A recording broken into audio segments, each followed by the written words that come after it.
La nouvelle semaine des témoignages dans le procès de Diddy a commencé hier. Dawn Richards, Kerry Morgan, l'ancienne meilleure amie de Cassie et David James, un ancien assistant de Diddy sont passés à la barre ce lundi 19 mai 2025. Voici quelques extraits de leurs témoignages. Le témoignage de Dawn Richards. L'ancienne membre de Danity Kane est revenue à la barre après avoir témoigné vendredi. Elle a notamment dit avoir vu une scène de violence dans la maison de Diddy à Los Angeles en 2009. Elle a déclaré que M. Combs avait tenté de frapper Mme Ventura à la tête avec une poêle que Mme Ventura avait utilisée pour lui faire cuire des œufs, puis l'avait frappée à coups de poing et de pied alors qu'elle était recroquevillée sur le sol de la cuisine. Combs et Ventura se sont disputés, puis il l'a frappée au visage, a témoigné Richards. Richards a déclaré que Ventura était allé aux toilettes en pleurs tandis que Combs s'éloignait, en colère. Richard a déclaré que l'œil de Ventura était enflé, alors elle s'est maquillée et a porté des lunettes de soleil pour tenter de dissimuler la blessure. Le jury a vu une photo des 3 femmes portant des lunettes de soleil en public après l'agression présumée. Richard a déclaré qu'elle et Harper portaient également des lunettes de soleil, par solidarité, par amitié, pour soutenir quelqu'un qui en avait besoin. Le lendemain, Combs lui a dit, ainsi que Kalena Harper, l'autre fille du trio Danity Kane, présente lors de l'incident, qu'il était dans leur meilleur intérêt que nous ne disions rien, et que là d'où il vient, les gens disparaissent s'ils parlent, a témoigné Richards.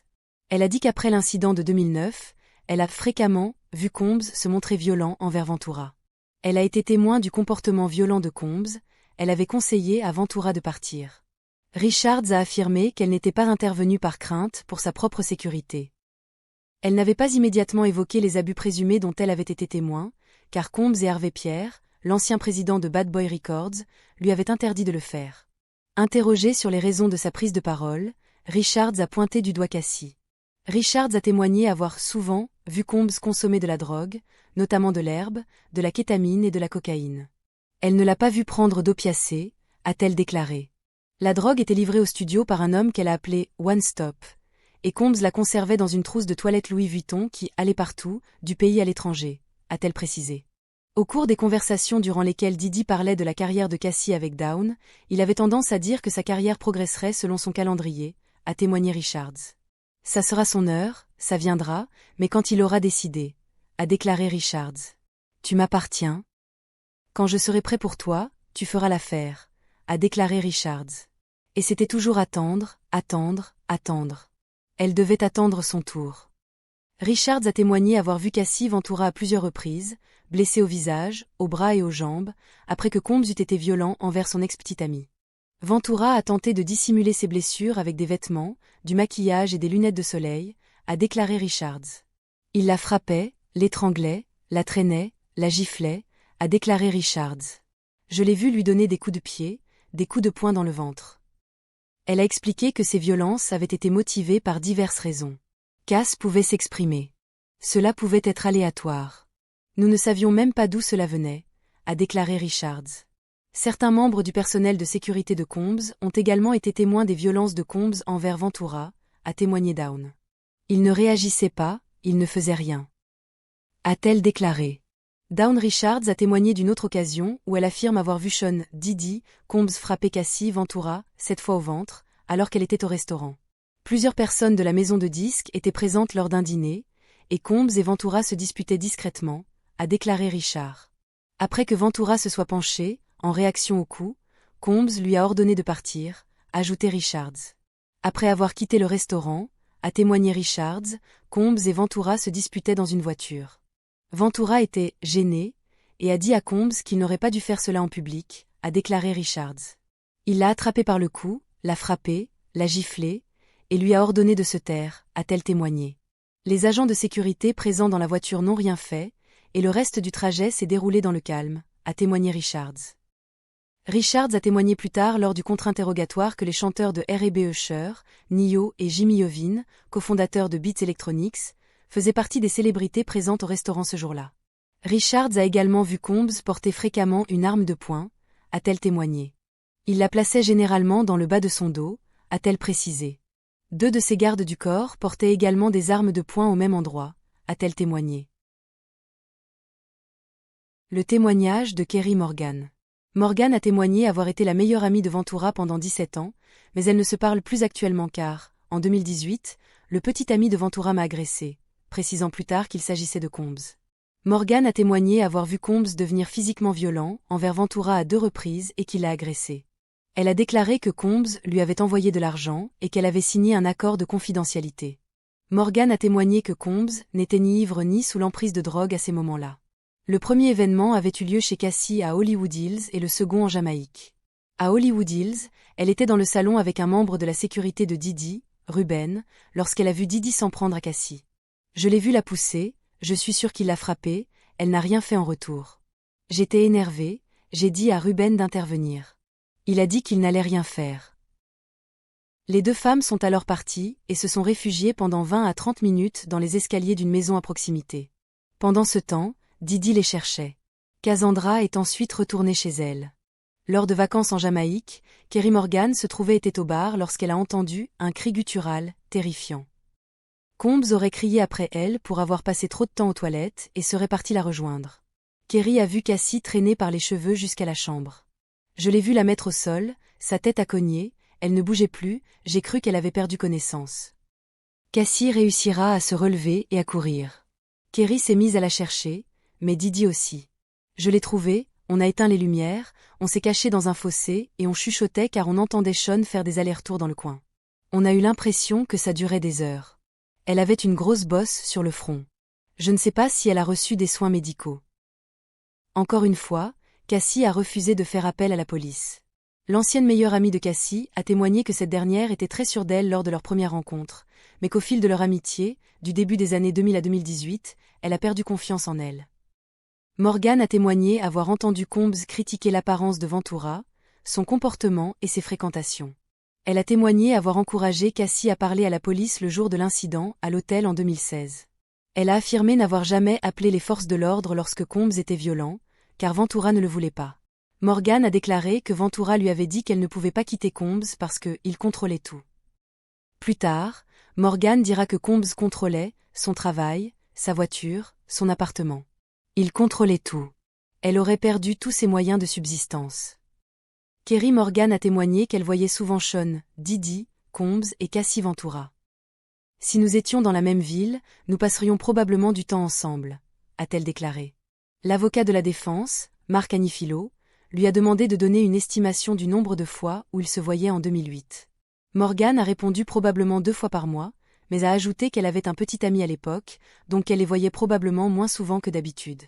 Anifilo a ensuite demandé à Morgan si Ventura était jalouse de Kim Porter, la mère de plusieurs des enfants de Combs. Morgan a reconnu que c'était un problème récurrent. Interrogée sur les détails, Morgan a rappelé, elle était jalouse parce qu'elle ne pouvait jamais aller aux fêtes du Nouvel An. Morgan a déclaré avoir rendu visite à Ventura alors qu'elle tournait un film en Afrique du Sud à cette époque, et qu'une des assistantes de Combs était également présente pendant son voyage. Elle était assez proche de Cassie, suffisamment proche pour l'accompagner en Afrique du Sud pour l'aider, a déclaré Morgan. L'assistante, surnommée Mia, avait beaucoup d'énergie et l'endurance nécessaire pour faire face aux exigences du travail. Elle était avec Ventura lorsque Combs l'a envoyée au Mexique pour suivre une cure de désintoxication, a témoigné Morgan. Une autre femme, Gina, a entretenu une relation de plusieurs années avec Sean Didi Combs, qui coïncidait avec sa relation avec Cassie Ventura, ce qui constituait un gros problème pour Ventura, a témoigné Kerry Morgan. Il entretenait une relation intense avec cette personne et Cassie l'a découvert, et elle ne voulait pas partir, il ne voulait pas la quitter. Ça a donc duré très longtemps, a déclaré Morgan. Morgan a d'abord qualifié cette personne de « petite fille », mais lorsqu'on lui a demandé des précisions, Morgan a répondu que Gina était adulte. Pourtant, elle se souvenait d'elle comme étant beaucoup plus jeune qu'elle et Cassie.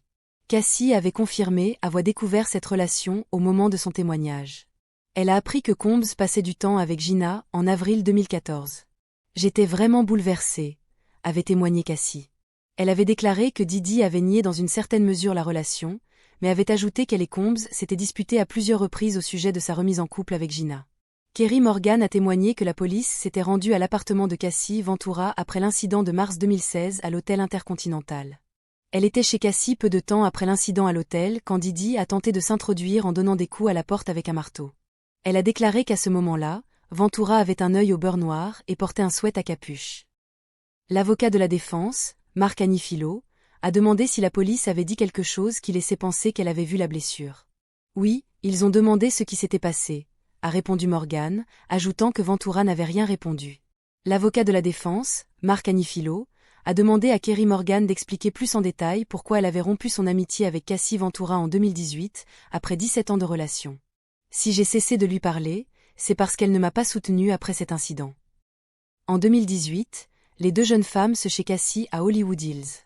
Elles étaient en train d'écouter de la musique quand Cassie s'est levée et est allée aux toilettes. Didi serait alors entrée et aurait étranglé Kerry par derrière à tel point qu'elle a eu des traces de doigts sur son cou.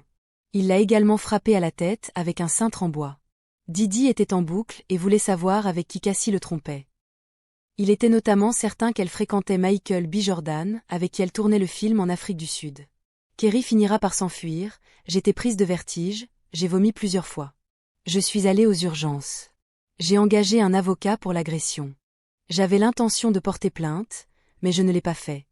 Cassie lui a proposé de l'argent, 30 000 $, pour signer un accord de confidentialité et clore l'affaire et ainsi s'assurer que Morgan ne porte pas plainte ni ne fasse de déclaration publique. Morgan a déclaré qu'elle avait appris plus tard que Ventura trompait bien Didi, elle n'a pas dit avec qui, mais qu'à ce moment-là, elle l'ignorait. Kerry Morgan a confirmé que selon elle Sean, Didi, Combs et Ventura s'aimaient. Le témoignage de David James. David James a été l'assistant de Didi de 2007 à 2009. Il a déclaré qu'il était avec Combs tous les jours où il travaillait et qu'il voyageait à travers le monde avec lui. Son travail consistait à s'assurer que Combs puisse exercer pleinement ses fonctions de président de l'entreprise et à créer un environnement de travail agréable. James a expliqué qu'il travaillait parfois 3 semaines d'affilée, sans un jour de congé. Comme Combs recrutait davantage de personnel, il pouvait travailler 5 jours par semaine. Il a expliqué qu'il arrivait chez Combs avant son réveil et se coordonnait avec le chef pour s'assurer que le petit déjeuner était prêt. Il rassemblait les documents pour Combs, notamment les décisions commerciales qu'il devait approuver, son emploi du temps quotidien et les articles de presse le concernant. Après le réveil de Combs et le petit déjeuner, il se rendait au studio, puis retournait chez Combs ou à une autre destination. Il a déclaré avoir postulé pour ce poste après avoir lu un article du New York Times indiquant que le président de Bad Boy Entertainment recherchait un assistant. Il a postulé à plusieurs reprises, envoyant son CV par fax, par courriel et en le déposant en personne. Il a rencontré plusieurs personnes au sein de l'entreprise lors de son entretien, dont un vice-président senior des ressources humaines. Lors de leur entretien, le cadre a pointé du doigt une photo de Combs accrochée au mur et James lui aurait dit « C'est le royaume de Monsieur Combs. Nous sommes tous là pour le servir. » Il était avec Didi à Miami quand il a rencontré Cassie Ventura. Combs avait loué un yacht et ils ont fait la fête tout le week-end. Il se souvient que Combs avait dit vouloir impressionner Cassie ce week-end-là. James a témoigné que les agents de sécurité de Combs lui disaient souvent de rester à sa place, surtout s'il posait trop de questions. James s'est souvenu d'une conversation avec Ventura où elle lui avait dit « Mince, ce style de vie est dingue ». Il a acquiescé et lui a suggéré de partir. « Je ne peux pas. Je ne peux pas partir », lui a répondu Ventura, selon James. Elle lui a confié que Combs contrôlait sa carrière musicale, payait son appartement et lui versait une allocation. Il a également décrit une fois où un associé a interrogé Combs sur Porter et Ventura. Combs a déclaré que Porter se portait bien et l'a décrite comme sa reine, a témoigné James.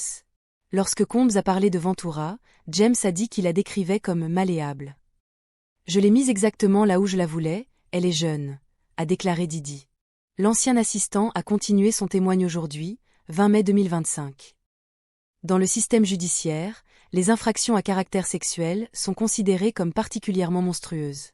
À New York, les enquêteurs qui enquêtent sur ces crimes sont membres d'une unité d'élite appelée Unité spéciale pour les victimes. Voici leurs histoires. La vidéo vous a plu, n'oubliez pas de liker, de commenter et de partager. Et si la vidéo ne vous a pas plu, n'oubliez pas de liker, de commenter et de partager. À très vite.